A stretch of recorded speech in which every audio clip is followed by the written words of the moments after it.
वृंदावन बिहारी लाल की जय। और महाराज भगवान ने दिव्य नृत्य किया है, सबों को खूब आनंद आया है। इधर एक बार भगवान गोप ग्वालों के साथ खेल रहे थे और खेलते खेलते परमात्मा ने मिट्टी का एक छोटा सा ढेला अपने मुख में डाल लिया। और भगवान ने जब महाराज मिट्टी का छोटा सा ढेला अपने मुख में डाला, ढेला ने ढेलकी कहो उसको, छोटी सी अपने मुख में जैसे डाला महाराज, सभी गोप ग्वालों ने आकर के मैया से शिकायत किया कि मैया तेरा लाला हम सबों के सामने मिट्टी खाया है, भगवान ने मिट्टी खाया है। यशोदा मैया को क्रोध आ गया। सा गृहीत्वा करे कृष्णम उपालभ्य हितैषिणी यशोदा भय संभ्रांत प्रेक्षणाक्षम भाषत। मैया को क्रोध आया और मैया हाथ में महाराज छड़ी लेकर के भगवान से पूछती हैं, लाला तूने मिट्टी खाई है? भगवान कहते हैं, मैया मैंने मिट्टी नहीं खाई है। ना हम भक्षितवानंब सर्वे मिथ्याभिशंसिनः यदि सत्य गिरस्तर्हि समक्षम पश्य मे मुखम। हे मैया ये सभी झूठ बोल रहे हैं, मैंने मिट्टी नहीं खाई है। अगर आप नहीं मानती हो, नहीं विश्वास करती हो तो मैं मुख खोल रहा हूं, तुम स्वयं देख लो। और जैसे महाराज भगवान ने मुख खोला है, सा तत्र ददृशे विश्वम जगत स्थास्नुचखम दिशः साद्रिद्वीपाब्धि भूगोलम सवाइवग्नीन्दुतारकम। भगवान के मुख में महाराज अनेकानेक पहाड़, अनेकानेक नदियां और महाराज संपूर्ण विश्व भगवान के मुख में दिखाई दिया। और मैया आश्चर्यचकित रह गई। मैया ने महाराज देख करके सोचा, मैं क्या देख रही हूं, कहीं मुझे स्वप्न तो नहीं आ रहा है, ये लाला के मुख में मैं क्या देख रही हूं। भगवान ने सोचा कहीं मैया मुझे परमात्मा न मानने लग जाएं, इसलिए परमात्मा ने अपने माया को तिरोहित किया। और जैसे तिरोहित किया तो सद्यो नष्ट स्मृतिर गोपी सारोप्यारोहमात्मजम प्रवृद्ध स्नेह कलिला हृदयासीद यथा पुरा। सद्यो नष्ट स्मृतिर गोपी, भगवान ने अति शीघ्र ही उस स्मृति को नष्ट कर दिया। कौन सी स्मृति? कि मेरे भगवान, मेरे लाला के मुख में क्या दिख रहा है, ये मैया भूल गई कि मैंने कुछ देखा है अभी। भगवान ने उसको नष्ट कर दिया महाराज, उस स्मृति को। और मैया ने लाला को अपने हृदय से लगाया है। संत जन कहते हैं कि भगवान ने झूठ बोला। भगवान को तो झूठ नहीं बोलना चाहिए। भगवान ने महाराज झूठ नहीं बोला। भगवान ने कहा, नाहम भक्षितवानंबा सर्वे मिथ्याभिशंसिनः, मैंने कुछ नहीं खाया है, सब झूठ बोल रहे हैं। तो मैंने कुछ नहीं खाया है ये भगवान ने कहा। तब भगवान ने मुख खोला तो मुख में क्या दिखाई दिया? पहाड़ दिखाई दिया, धरती दिखाई दी, आकाश दिखाई दिया। तो जो धरती, जो मिट्टी पहले से भगवान के मुख में है, तो उसको भगवान ने खा करके कोई दूसरी चीज थोड़ो न खाया, मिट्टी ही तो खाया। तो मिट्टी तो पहले से थी, तो भगवान ने झूठ कहां बोला? वो तो पहले से परमात्मा के अंदर विराजमान है। भगवान महाराज कभी झूठ नहीं बोलते हैं। इसके बाद राजर्षि परीक्षित ने पूछा है कि नंद ने कौन सा ऐसा कर्म किया था जिससे भगवान उनको पुत्र के रूप में मिले हैं। तो नंद यशोदा के पूर्व जन्म की चर्चा है कि नंद जी द्रोण नाम के वसु थे और यशोदा मैया उनकी पत्नी धरा थी। और महाराज ब्राह्मणों को जिमाते थे, भोजन कराते थे। ब्राह्मणों के आशीर्वाद से भगवान उनको पुत्र के रूप में प्राप्त हुए। यह चर्चा सुखदेव स्वामी ने राजर्षि परीक्षित को सुनाई है। इसके बाद महाराज भगवान की दामोदर लीला है। तो आइए 2 बार भगवान नाम संकीर्तन, फिर हम लोग इस कथा में प्रवेश करेंगे। श्री कृष्ण गोविंद हरे मुरारे, हे नाथ नारायण वासुदेवा। श्री कृष्ण गोविंद हरे मुरारे, हे नाथ नारायण वासुदेवा। पितु मातु स्वामी सखा हमारे, पितु मातु स्वामी सखा हमारे, हे नाथ नारायण वासुदेवा। श्री कृष्ण गोविंद हरे मुरारे, हे नाथ नारायण वासुदेवा। बोले वासुदेव कृष्ण भगवान की जय।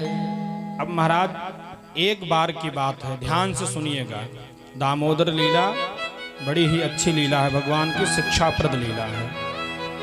एकदा गृहदासीषु, जब महाराज कोई एक नई लीला होती है तो वहाँ एकदा शब्द का प्रयोग होता है। जैसे रामचरितमानस में एक बार भूपति मन बाही, एक बार चुनि कुसुम सुहाए, एक बार त्रेता जुग माही, वही एकदा को ही हिंदी में एक बार कहते हैं। एकदा गृहदासीषु यशोदानंद गेहिनी, कर्मांतर नियुक्तासो निर्ममंथ स्वयं दधी। एक बार की बात है, यशोदा मैया प्रातःकालीन सत्र में 3 बजे उठी, स्नानादि कर्म से निवृत्त होकर के सुंदर स्वच्छ रेशमी साड़ी को धारण करी महाराज, और धारण करके दही मंथन करने लगी। कर्मांतर नियुक्तासु, यशोदा मैया के यहाँ दास दासियों की कमी नहीं है, लेकिन दास दासियों को दूसरे कामों में लगा दिया।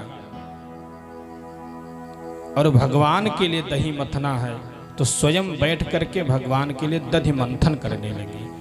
यहाँ शिक्षा क्या मिलती है कि और अन्य काम किसी से भी करवाओ, लेकिन भगवान की सेवा स्वयं करो, उसको किसी के भरोसे मत छोड़ो। जितनी ऐश्वर्यवान यशोदा थी उतना हम लोग नहीं हैं, फिर भी भगवान की सेवा स्वयं करती हैं और सभी दास दासियों को दूसरे कामों में लगा दिया है। और महाराज दही मथ रही है, और भगवान के द्वारा जो की गई लीला है, यानी यानी है गीतानि तदबाल चरितानि च, दधि निर्मंथने काले स्मरंती तान्यगायत। यशोदा मैया दही मंथन कर रही हैं और भगवान ने जो लीला करी है उसी लीला को गीत के रूप में गा रही हैं, स्मरण कर रही हैं परमात्मा का, और महाराज भगवान के द्वारा की गई लीलाओं को गा रही हैं। यानी काम करते रहो, नाम जपते रहो, काम जो भी करो लेकिन मुख में भगवान का नाम हो।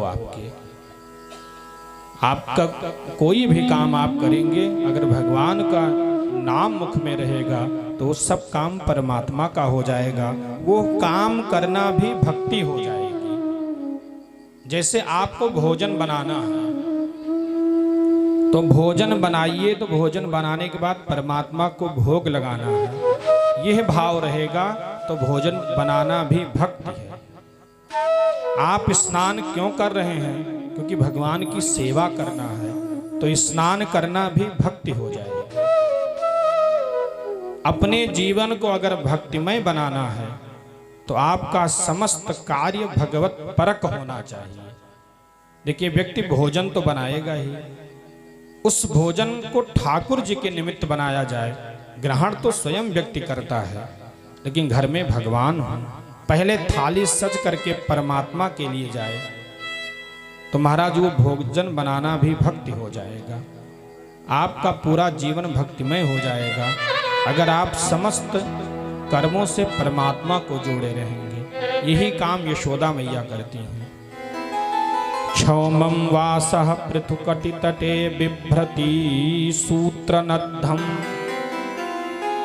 पुत्र स्नेह स्नुत कुच युगम जातकं पंचशुभ्रूः रज्ज्वाकर्ष श्रम भुज चलत कंकणौ कुंडले च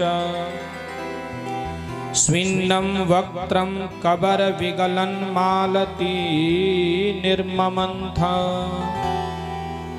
उस दिन मैया रेशम की साड़ी पहनी हुई है और जब दही मंथन कर रही हैं, दही मंथन के मध्य में लाला की याद आ रही है और लाला की याद आने से मैया के दोनों स्तनों से झरझर झरझर महाराज दूध बह रहा है। और जिस समय मैया दही मंथन करती हैं तो महाराज दोनों हाथ में मैया के रस्सी है। और आजकल महाराज वो छोटी सी बटुली में दही मंथन नहीं कर रही थी, बहुत बड़ा पात्र था, 1 लाख गाय है, बहुत बड़े पात्र में महाराज दही है तो रस्सी मथानी में बांधी हुई हैं और ऐसे ऐसे महाराज मंथन कर रही हैं। तो मंथन करने से वेदव्यास जी लिखते हैं कि मैया के हाथ में जो कंकण है वो आपस में महाराज मिल करके ध्वनि कर रहे हैं, उससे आवाज हो रही है कंगनों से। और मैया का जो कुंडल है, इतना बड़ा बड़ा कुंडल है महाराज कि हिलने से कुंडल आपस में मिल जाते हैं मुख के सामने। स्विन्नम वक्त्रम कबर विगलन मालती निर्ममंथ। और मैया ने अपनी चोटी में मालती के पुष्पों को गूंथी हैं तो महाराज पुष्प गिर गिर करके मैया के चरणों में आ रहे हैं, मानो पुष्प भी कह रहे हैं कि मैया भगवान की सेवा कर रही हैं। ऐसी मैया के चरणों में रहना चाहिए, उनके सिर पर नहीं रहना चाहिए। वो पुष्प भी महाराज नीचे गिर रहे हैं। इधर मैया भाव विभोर होकर के दही मंथन कर रही हैं, तब तक परमात्मा जग गए। भगवान सो रहे थे, भगवान जग गए और महाराज दौड़ करके आए, मैया की गोदी में बैठ गए और मैया से भगवान ने कहा मुझे भूख लगी है। अब मैया दही मंथन का कार्य कैसे छोड़े, लेकिन भगवान को भूख भी लगी है तो मैया भगवान को स्तनपान कराने लगी, दूध पिलाने लगी मैया। और उधर चूल्हे पर मैया ने पद्मगंधा नामक गाय का दूध उबलने के लिए चढ़ा दिया था। वो दूध महाराज उबल रहा था, मैया लाला को दूध पिला रही हैं, उधर दूध उबल करके महाराज चूल्हे में गिरने लगा। मैया ने देखा तो मैया ने सोचा कि मुझे चल करके पहले दूध को ठीक करना चाहिए, लकड़ी बाहर करना चाहिए। और मैया जैसे दौड़ करके गई, भगवान को उतार करके जमीन में रख बैठा दी, दौड़ करके गई। जैसे महाराज वहाँ पर अग्नि को कम करने के लिए भगवान को क्रोध आ गया। संजात कोपः स्फुरितारुणाधरम संदस्य दद्भिर्दधिमंथ भाजनम भित्वा मृक्षाश्रुदृशदस्मनारहो जघास हय्यंगवमंतरंगतः। भगवान को क्रोध आया है, भगवान का रक्त अरुण महाराज फड़फड़ाने लगा, ओंठ फड़फड़ाने लगा। और महाराज भगवान को कुछ नहीं दिखा, अपना क्रोध कहाँ उतारें। तो एक महाराज बहुत बड़े पात्र में, मिट्टी के पात्र में दही रखा था। मैया ने सोचा था पहले इसको मथ लूं, तब इसको मथूं। तो भगवान के हाथ में और कुछ नहीं आया, छोटा सा पत्थर वहां पड़ा था, भगवान ने उठा करके महाराज मारा और वो जो पात्र, जिस पात्र में दही था वो फूट गया महाराज, पूरा दही आंगन में फैल गया। मैया जब वहां से लौट करके आई, देखती हैं पूरे आंगन में दही फैला हुआ है। मैया को क्रोध आया और महाराज मैया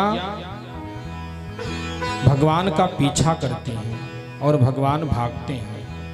मैया हाथ में छड़ी लेकर के भगवान का पीछा करती हैं और परमात्मा भाग रहे हैं, लेकिन भगवान पकड़ में नहीं आ रहे हैं। मैया जब लथपथ हो गई, महाराज थक गई, तो मैया ने छड़ी फेंक दिया। मैया ने सोचा कि हो सकता है लाला डंडे से डर रहा हो, तो मैया ने छड़ी फेंक दिया। जैसे महाराज छड़ी फेंका, भगवान पकड़ में आ गए। ये छड़ी क्या है? छड़ी घमंड का प्रतीक है। तो भगवान तब तक आपके पकड़ में नहीं आएंगे जब तक आपके हाथ में छड़ी रूपी घमंड रहेगा। यानी जब तक आपको किसी चीज का घमंड है, तब तक परमात्मा आपके जीवन में नहीं आ सकते हैं। कबीर दास जी लिखते हैं, जब मैं था तब हरि नहीं, अब हरि है मैं नाही, प्रेम गली अति साकरी, तामे दो न समाही। कबीर दास जी कहते हैं, जब मैं था तब हरि नहीं। मैं कहते हैं घमंड को।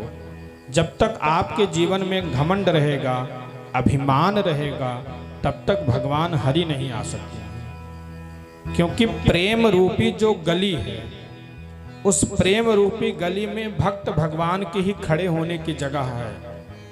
प्रेम गली अति साकरी, तामे दो न समाही। अब उसमें या तो घमंड को अपने सामने खड़ा कर लीजिए या परमात्मा को अपने सामने खड़ा कर लीजिए। भाई रास्ता है, एक ही गाड़ी आ जा सकती है, तब उस पर अगर आप दो गाड़ी लेकर के जाएंगे तो कहाँ जा पाएंगे। ऐसे ही प्रेम रूपी रास्ते में या तो भगवान को खड़ा कर लीजिए अपने सामने, या तो अभिमान को खड़ा कर लीजिए। अगर अभिमान रहेगा तो परमात्मा नहीं आएंगे।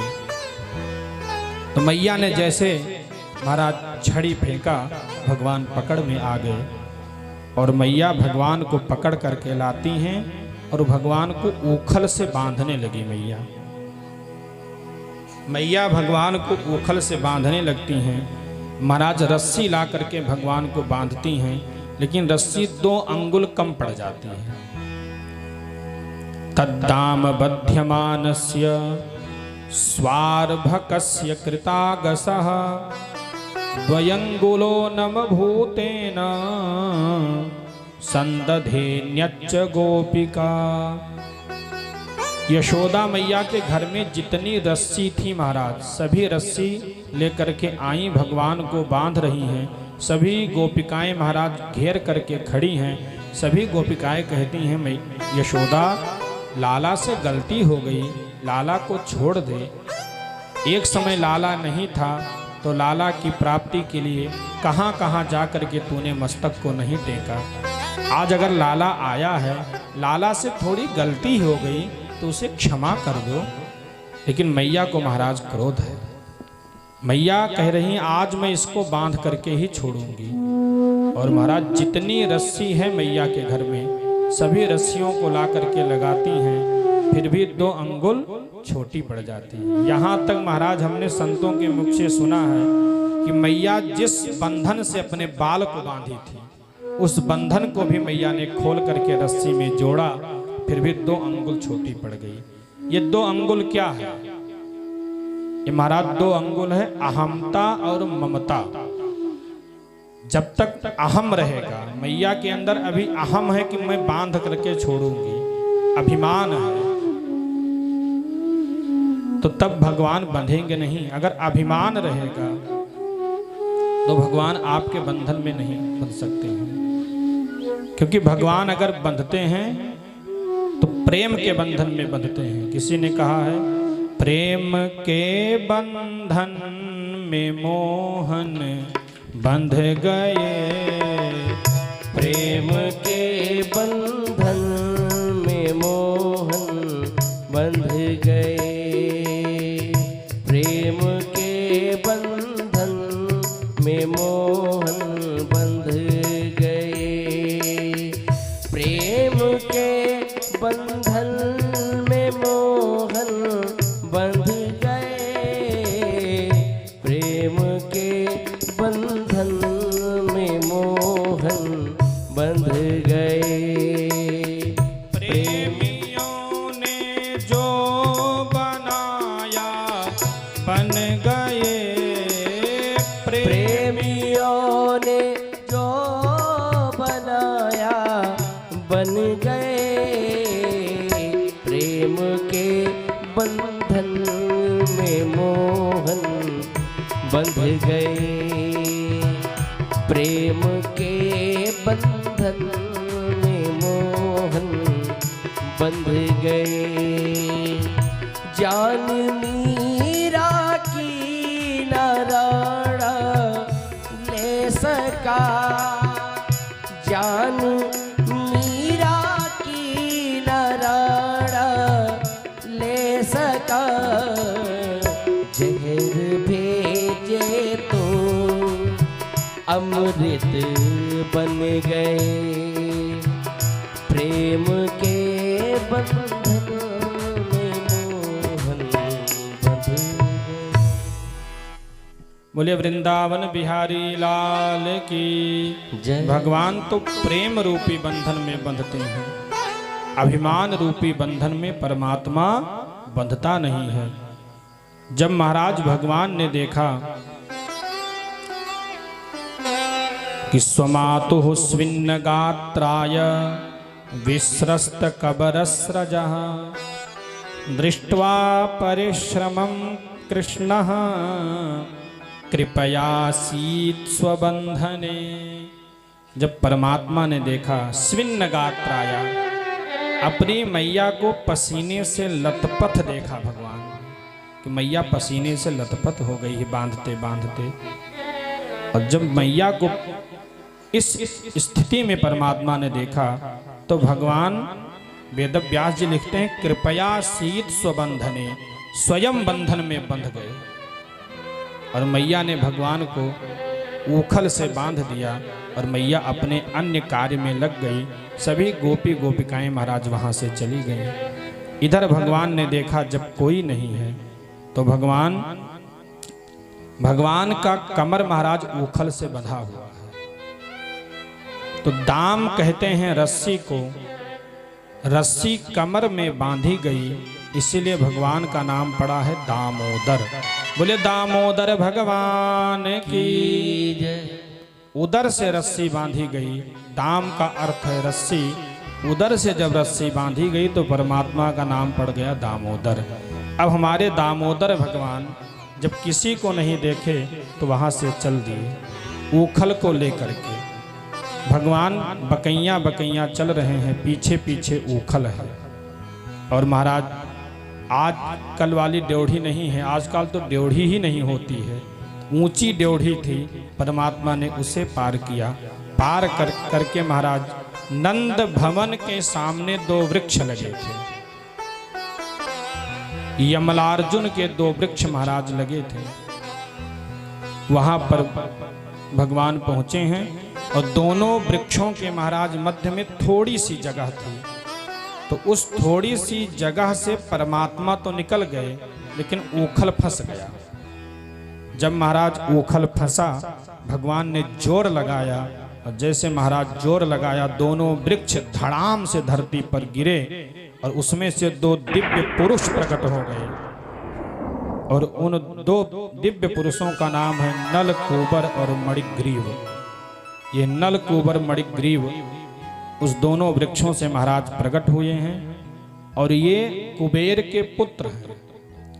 एक बार महाराज मदिरा पान करके स्त्रियों के साथ में नग्ना अवस्था में स्नान कर रहे थे नदी में। उधर से नारद जी महाराज निकले तो स्त्रियों ने तो वस्त्र पहन लिया, लेकिन इन दोनों को महाराज अभिमान था कि हम कुबेर के पुत्र हैं, किसी धनवान के पुत्र हैं। इन दोनों ने महाराज वस्त्र नहीं पहना, निर्लज्ज होकर के खड़े रहे। नारद जी महाराज ने श्राप दे दिया कि जैसे तुम वृक्ष के समान निर्लज्ज होकर के खड़े हो, जाओ वृक्ष हो जाओ। जब नारद जी महाराज ने श्राप दिया, चरण पकड़ लिया, तो नारद जी महाराज ने कहा घबराओ नहीं, तुम्हारा उद्धार भगवान करेंगे। तो वही महाराज भगवान ने नल कुबर मणिग्रीव को वृक्ष योनि से मुक्ति दिलाई है और दोनों ने भगवान की दिव्य स्तुति करी है। वाणी गुणानुकथने श्रवणौ कथायाम हस्तौ च कर्म सुमनस्तव पादयोर्नः स्मृत्यां शिरस्तव निवास जगत प्रणामे दृष्टि सतां दर्शनेस्तु भवत्तनूनाम्। हे प्रभु, आज के बाद हमारी जो वाणी है, इस वाणी से और कुछ संसार रूपी प्रपंच न निकल करके आपकी स्तुति निकले। आपकी स्तुति मैं करूं, आपका गुणानुवाद करूं। और यह जो श्रवण है, यह कान है, इस कान से मैं आपकी कथा सुनूं और अपने दोनों हाथों से प्रभु आपकी सेवा करूं, चरण से आपके मंदिर की परिक्रमा करूं, आपकी कथा में जाऊं। और मेरा जो सिर है, ये सिर आपको नित्य प्रति प्रणाम करे और आँखों से मैं आपका नित्य दर्शन करता रहूं। यही मुझे चाहिए और मुझे कुछ नहीं चाहिए। स्तुति के माध्यम से दोनों ने भगवान से यही मांगा है और भगवान की परिक्रमा करके, भगवान को बारंबार प्रणाम करके वो दोनों नलकूबर मणिग्रीव उत्तर दिशा के तरफ चले गए, जहां उनके पिता कुबेर रहते थे। इधर जब दोनों वृक्ष महाराज धड़ाम से गिरे, जितने गोप ग्वाल हैं महाराज वहां इकट्ठा हुए। यशोदा मैया आई, नंद बाबा ने देखा लाला को, नंद बाबा ने लाला को खोल करके हृदय से लगाया है और यशोदा को बहुत डांटा है कि अगर लाला से गलती हो गई तो तूने लाला को इतना बड़ा दंड दिया। अगर अभी ये दोनों वृक्ष लाला के ऊपर गिर जाते तब क्या होता? क्योंकि नंद बाबा तो जानते नहीं कि साक्षात भगवान है। मैया यशोदा को डांटा है। मैया यशोदा लाला को हृदय से लगा लेती हैं और अश्रुपात करने लगती हैं। क्षमा याचना करी है लाला से, लाला मुझे क्षमा कर दो। भगवान भक्त वत्सल हैं, मैया को क्षमा किया है। आगे महाराज चर्चा आती है कि गोकुल में उपद्रव बढ़ रहा है दिन प्रतिदिन, तो सबों ने सोचा कि अब यहाँ नहीं रहना चाहिए, अब हम सब लोग चलेंगे वृंदावन। वृंदावन में हमारी जो गायें हैं सुंदर सुंदर घासों को चरेंगे, हम लोग वहाँ निवास करेंगे, यमुना के पावन पुलिंद पर हम लोग चलेंगे। ये सोच करके महाराज सब लोग गोकुल से वृंदावन जाने के लिए तैयार होते हैं। मध्याह्न कालीन की बेला है, तो सब तैयारी हो गई है, बस शाम को चल देना है। मध्याह्न कालीन बेला में सब लोग विश्राम कर रहे हैं। तब तक एक फल विक्रयणी, फल बेचने वाली टोकरी में महाराज अनेकानेक फल रख करके और गोकुल में पहुंचती है। फल ले लो, फल ले लो, फल ले लो। और महाराज उसके मुख से कभी कभी निकलता है कन्हैया ले लो, कन्हैया ले लो, कन्हैया ले लो। क्रीणी भोः फलानीति श्रुत्वा सत्वरमच्युतः फलार्थी धान्यमादाय ययौ सर्वफलप्रदः। वो महाराज फल विक्रयणी फल बेच रही है। भगवान ने उसकी आवाज को सुना। सब लोग तो सो रहे हैं, लेकिन वो भगवान को फल देने आई है। भगवान ने आवाज सुना तो घर में तो कुछ था नहीं, क्योंकि सभी सामग्री छकड़े पर लद चुकी थी, जिसको दे करके परमात्मा फल ले सके। तो भगवान ने देखा, भगवान को कुछ नहीं दिखा। तो महाराज थोड़ा सा धान एक कोने में रखा था। भगवान छोटे से नन्हे कन्हैया हाथ में धान ले करके और फल लेने के लिए घर से निकलते हैं। और वो फल विक्रयणी मानो थोड़ी दूर पर है। भगवान दौड़ करके, नन्हे से कन्हैया दौड़ करके फल लेने जा रहे हैं। उस फल विक्रयणी ने परमात्मा को देखा, परमात्मा ने फल विक्रयणी को देखा। महाराज चारों अखियां मिली की मिली रह गई। भगवान वहां पहुंचे हैं और जब भगवान वहां पहुंचे महाराज, तो उसमें केवल एक धान बचा था। जितना धान था सब रास्ते में गिर गया था। उस फल विक्रयणी से भगवान ने कहा, हे फल विक्रयणी तुम मुझे फल दे दो।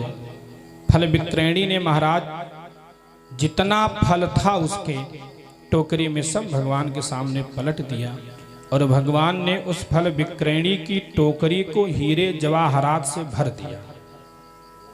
फल विक्रयणी ने उस हीरे जवाहरात को भी पलट दिया कि मुझे ये नहीं चाहिए, मुझे तो आपके रूप माधुरी का दर्शन करना था, मुझे धन नहीं चाहिए, मैं तो आपका दर्शन करने आई थी।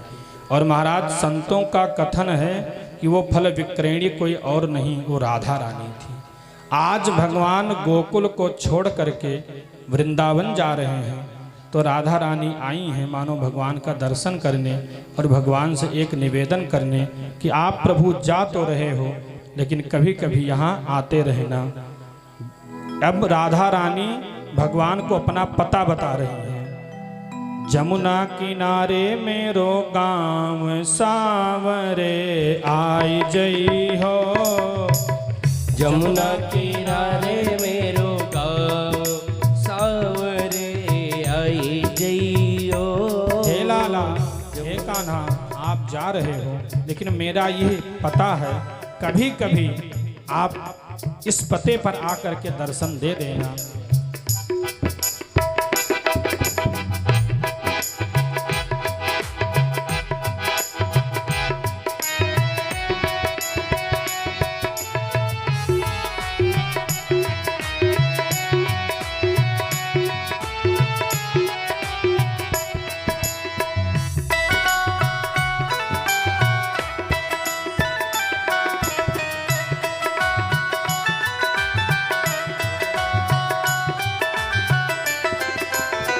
ये बताइए कि इसमें से कितने लोग भगवान को अपना पता देना चाहते हैं कि भगवान हमारे घर भी आए। जो पता देना चाहते हैं वही हाथ उठाएंगे ऊपर।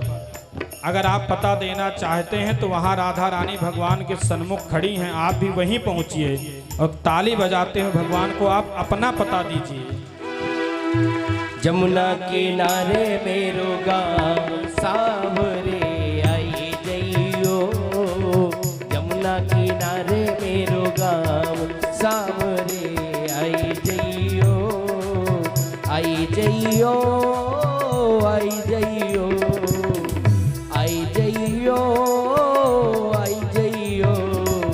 जमुना किनारे मेरो गाँव सावरे आई जइयो, जमुना किनारे मेरो गाँव सावरे आई जइयो।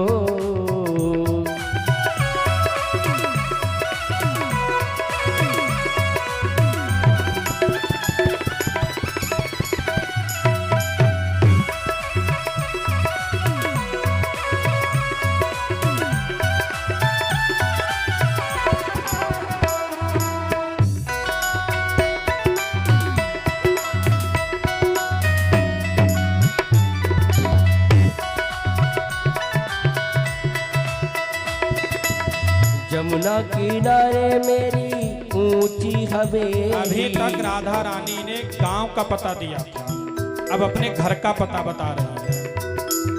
जमुना किनारे मेरी ऊंची हवेली, मैं ब्रज की गोपिका नबेली, मैं ब्रज की गोपिका नबेली।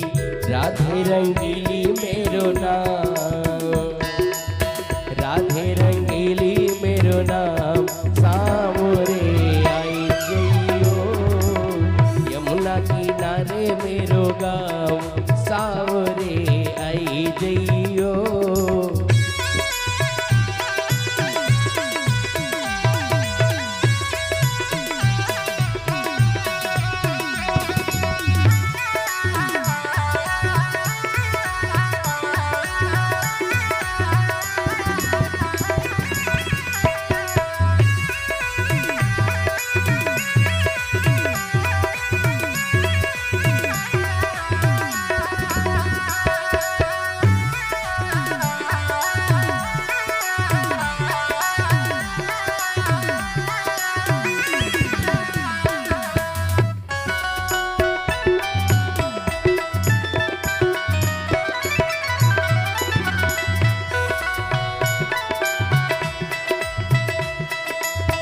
मलमल के मैं तुझे नहलाऊं, मलमल के मैं तुझे अगर नहलाऊं। प्रभु मेरे पते पर मेरे घर आप आएंगे तो आपकी सेवा मैं कैसे करूंगी? राधा रानी बता रही हैं।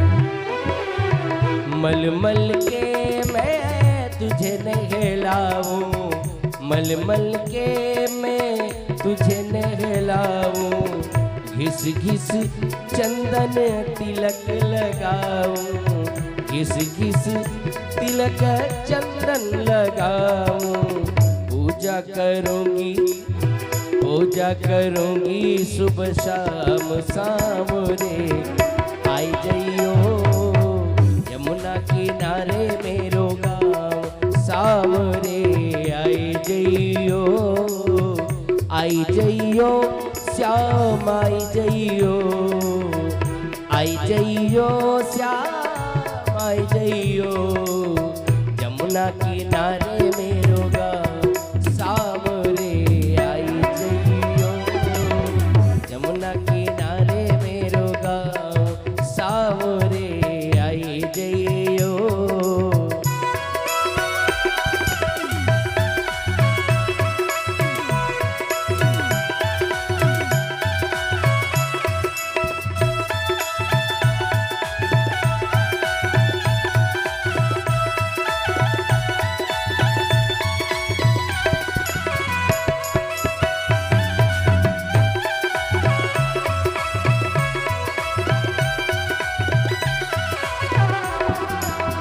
यमुना किनारे मेरो गाँव सावरे।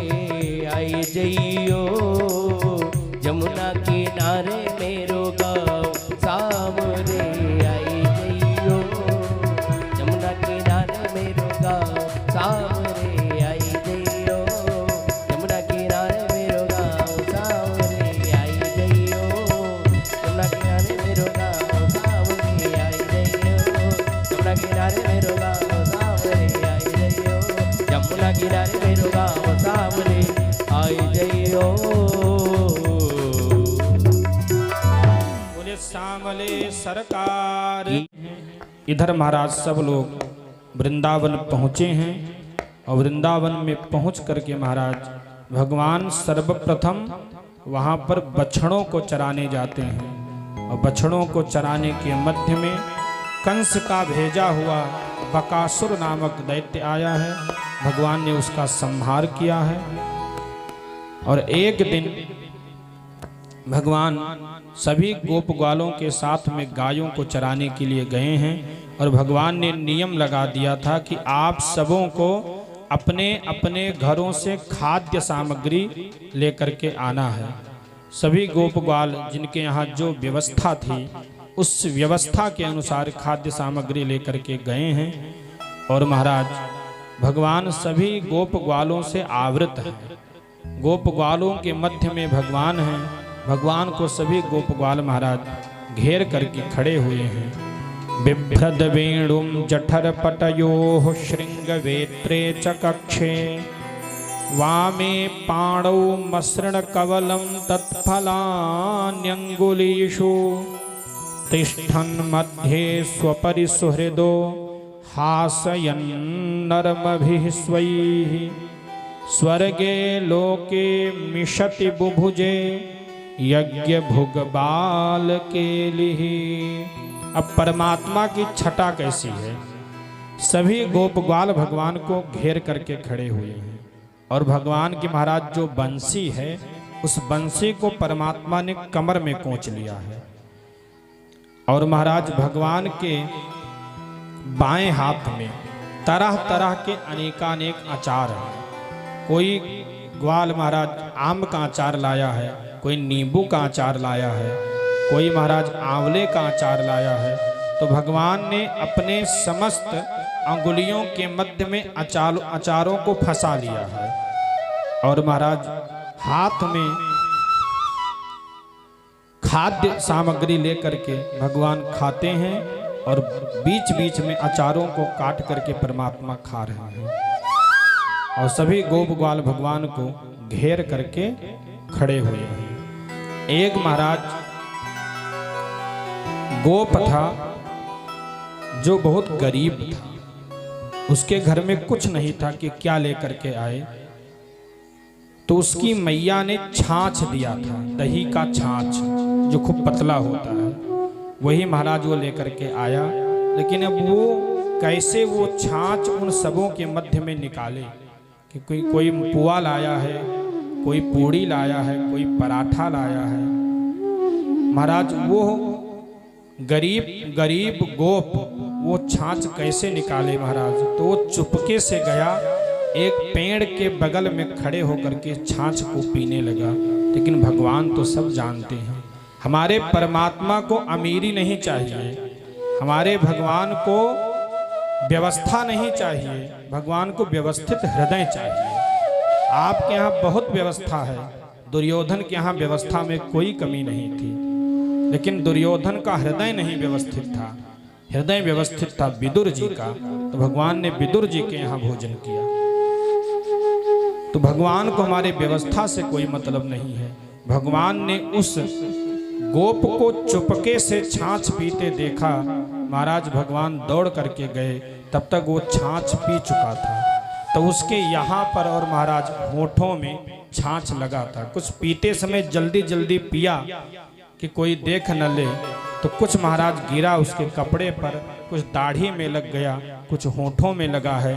भगवान पहुँचे हैं और उससे कहा परमात्मा ने कि तू चुपके से क्यों पी लिया, सबों के मध्य में देना चाहिए था।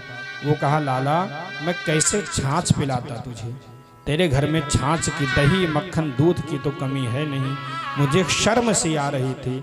भगवान ने कहा गोप, मेरे दरबार में, मेरी सन्निधि में कौन सा शर्म, मेरी सन्निधि में तुम खुल करके आओ, तुम्हारे पास क्या है तुम उसे प्रदान करो। मुझे तो पत्रम पुष्पम फलन तोयम, गीता में परमात्मा कहते हैं कि पत्रम पुष्पम फलन तोयम यो मे भक्त्या प्रयच्छति तदहं भक्त्युपहृतम अश्नामि प्रयतात्मनः। तुम्हारे पास कुछ नहीं है तो एक पत्ता दे दो मुझे, पुष्प दे दो, कोई फल दे दो। फल भी नहीं है, पत्ता भी नहीं है, पुष्प भी नहीं है, तो तोय दे दो। तोय कहते हैं जल को। लेकिन शर्त परमात्मा की एक है, यो में भक्त्या प्रयच्छति, जो भक्ति के द्वारा मुझे देता है तो मैं उसे ग्रहण करता हूँ, इसलिए तुम्हें छिपाना नहीं चाहिए। और महाराज भगवान ने जब नहीं देखा पात्र में छाछ, तो भगवान जीभ लगा करके उसके होंठ को चाटने लगे, उसके दाढ़ी को चाटने लगे। तब तक ब्रह्मा बाबा आकाश मार्ग में आकर के भगवान की लीला देख रहे थे। तो ब्रह्मा बाबा को आश्चर्य हो गया कि अगर ये भगवान होते, परमात्मा होते, तो किसी का जूठन नहीं खाते। ये भगवान नहीं है। भगवान के ऊपर ब्रह्मा जी को संदेह हो गया। तो इधर भगवान इस गोप के पास खड़े हैं, उधर ब्रह्मा जी ने गोप ग्वालों को चुरा लिया और महाराज गायों को भी ब्रह्मा जी ने चुरा लिया। इधर जब भगवान उस गोप को छोड़ करके इधर आए, गोपों को नहीं देखा, तो उधर ब्रह्मा जी ने उस एक गोप को भी चुरा लिया। अब भगवान अकेले बचे। उस दिन बलराम जी भगवान के साथ नहीं गए थे।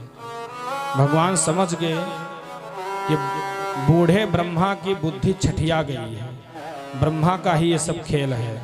तो महाराज जितने गोप थे भगवान सब गोप बन गए, सभी गायें बन गए भगवान।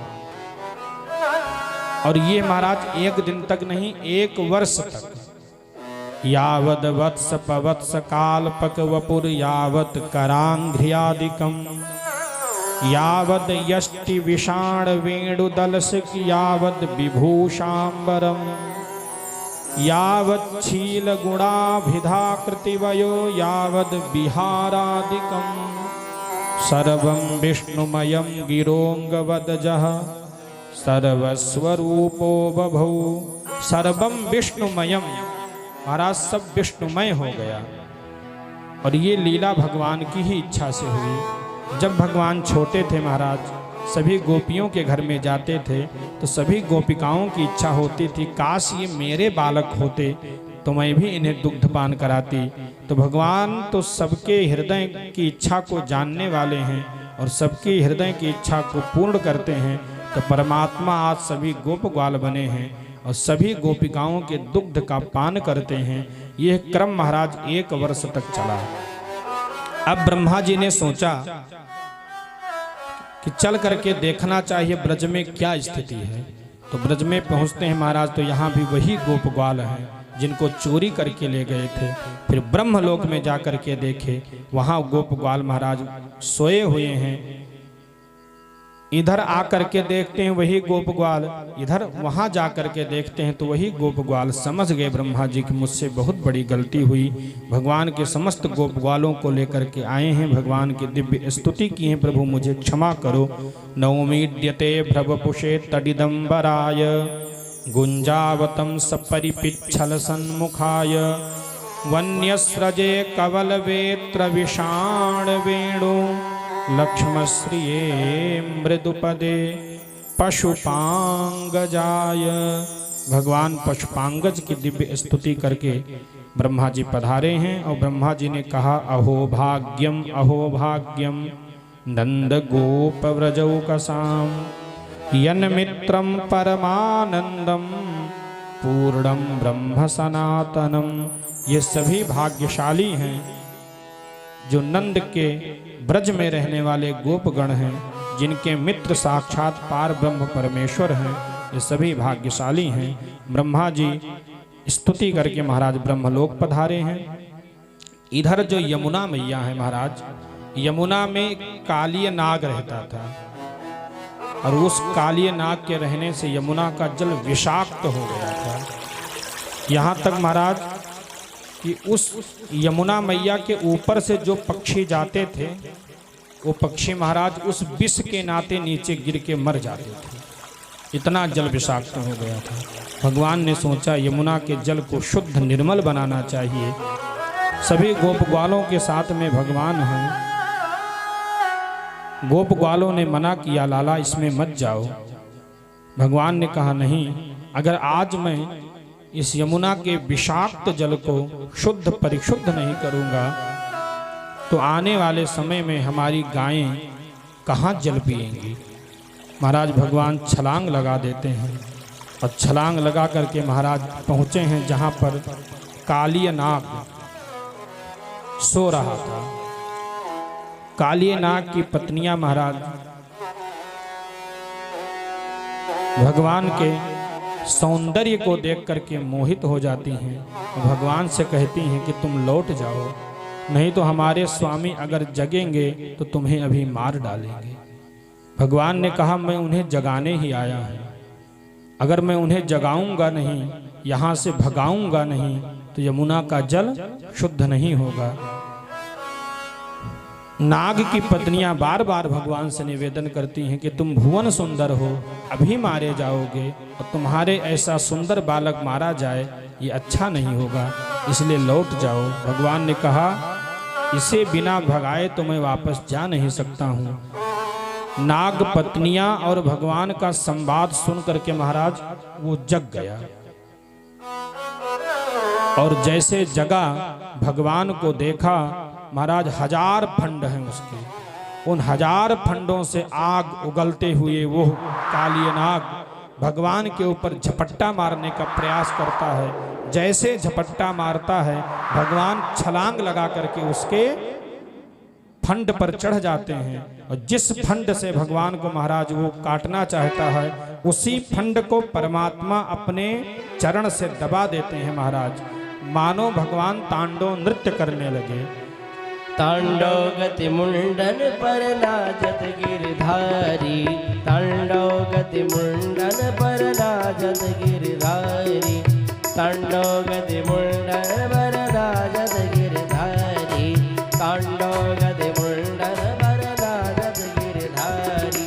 पम पम पम पग पटकत पम पम पम पननी पर, पम पम पम पग पटकत पम पम पननी पर, बिम बिम बिम बिनति करत नाग बधुहारी, तांडव गति मुंडन पर नाचत बनवारी, तांडव गति मुंडन पर नाचत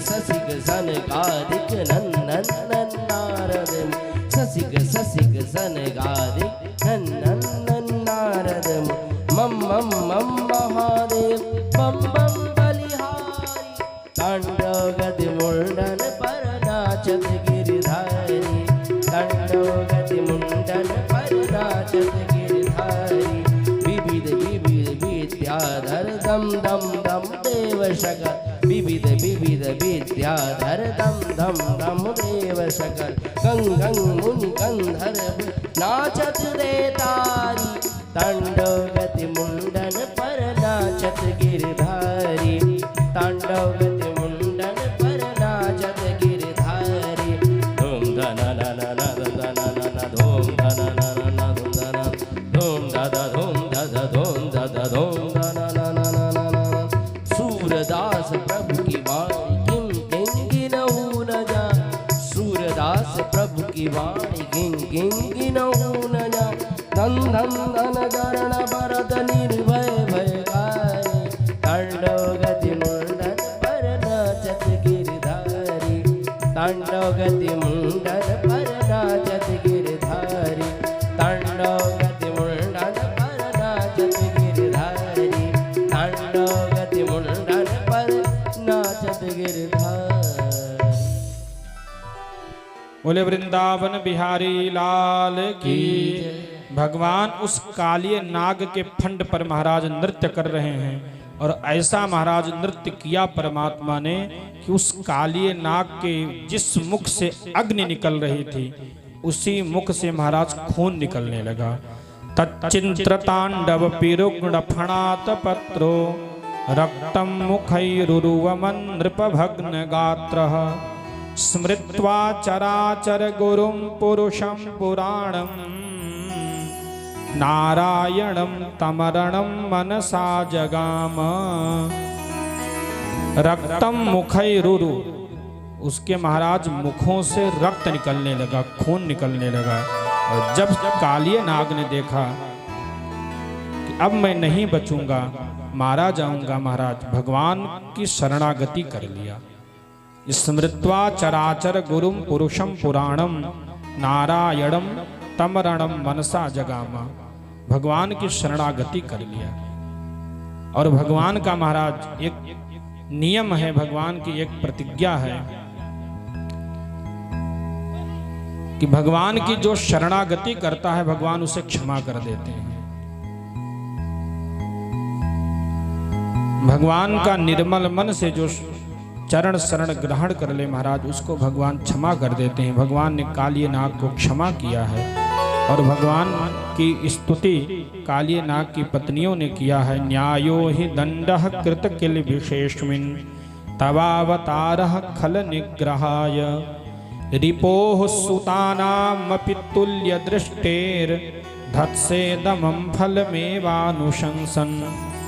हे प्रभु, आपने जो किया अच्छा किया, आपने न्याय किया।